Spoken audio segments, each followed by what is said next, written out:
So the result of that was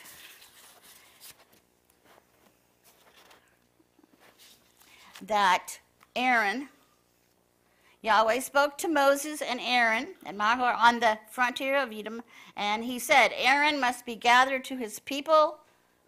That's another sad story. He is to enter the land because I am giving to the sons of Israel, since you disobeyed my order at the waters. Take Aaron and Eleazar his son and bring them up to the mountain. There strip Aaron of his garments and put them on his son, and Aaron will be gathered to his people. He is to die there. Pretty serious, isn't it? For disobeying God for a few words that your brother said.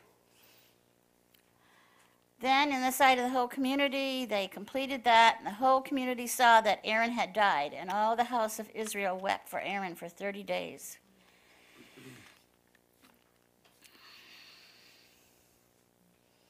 So I guess we got to be careful what we say. Can I make a comment? Yes. About the fact that they could get water out of a little rock and not even recognize that, paying enough attention to that as God. Just how easily our pride and our just self-absorption gets in the way when it's like these miracles are around you, even water coming out of a rock. And that they would just be like, oh, whatever about it. I mean, I'd be pretty angry if I was God, too. Great. Good comment. Good thought.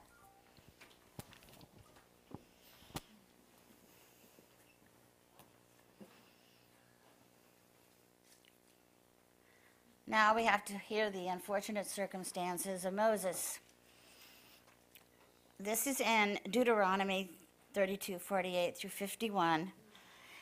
Yahweh spoke to Moses the same day and said to him, climb Mount Nebo in the land of Moab opposite Jericho and view the land of Canaan, which I am giving the sons of Israel as their domain. Sad. Die on the mountain you have climbed. I can't imagine how that man, Moses, must have felt. And be gathered to your people as your brother died, because you broke faith with me among the sons of Israel.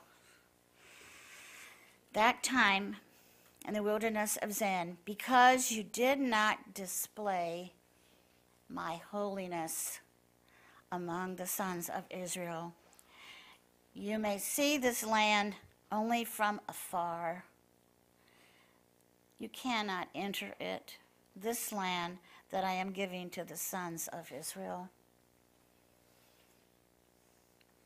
Really sad, isn't it?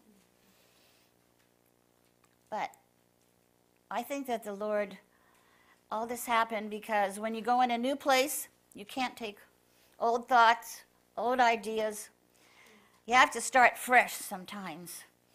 And I think the Lord wanted them to start fresh with a new leader in the new land.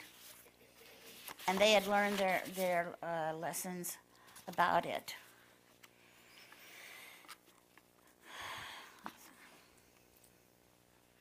So they have been working on the assignment of faith, which is, faith is being sure of what we hope for and certain of what we don't see.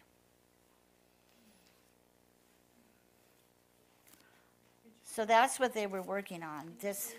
Yes, it's in Hebrews 11:11. The concept, faith is being sure of what we hope for and certain of what we don't see. Did somebody ask me to repeat that again? Okay. 11:11 or 11:1.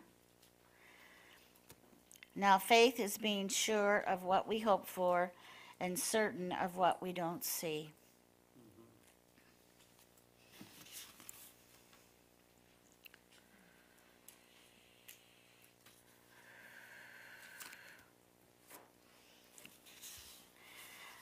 Moses is considered very important. As a matter of fact, he's considered so important that in Matthew 17, in the Transfiguration with Jesus, he was one of the two people there. Moses was there because he represented the law to them, and Elijah was there because he represented the prophets and the message that they were to bring.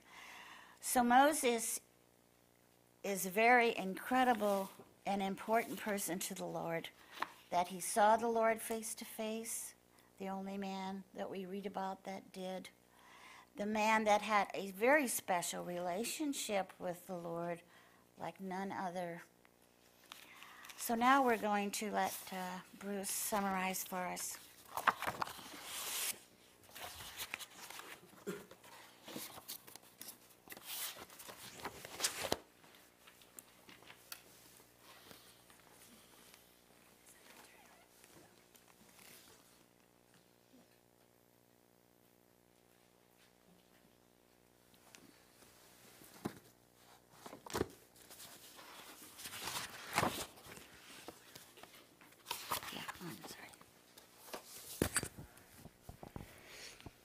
We're going to learn about a character who is very different than Moses.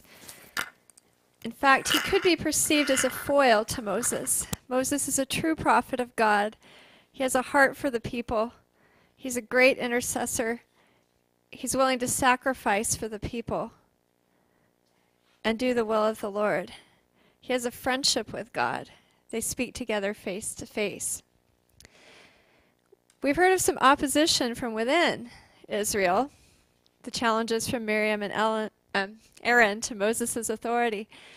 But now, as they're on their way to the Promised Land, a challenge arises as opposition from without.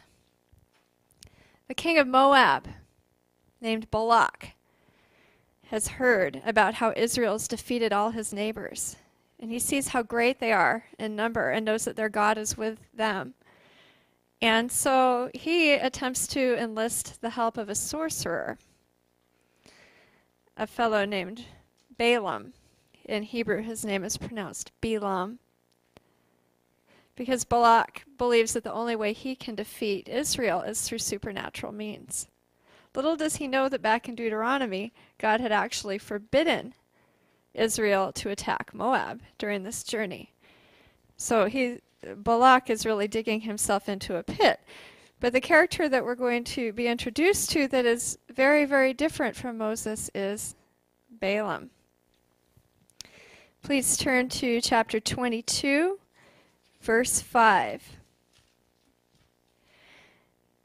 Now Balak, son of Zippor, was king of Moab at the time. He sent messengers to summon Balaam, son of Beor, at Pethor on the river. That's up in Syria, and the river is the river Euphrates.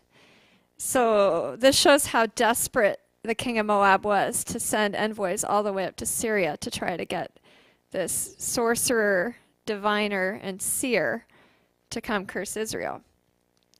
We continue. In the land of the sons of Ammah, saying, "Look how this people coming from Egypt has overrun the whole countryside. They have settled at my door. Come, please, and curse this people for me, for they are stronger than I am. We may then be able to defeat them and drive them out of the country. For this I know, the man you bless is blessed. The man you curse is accursed."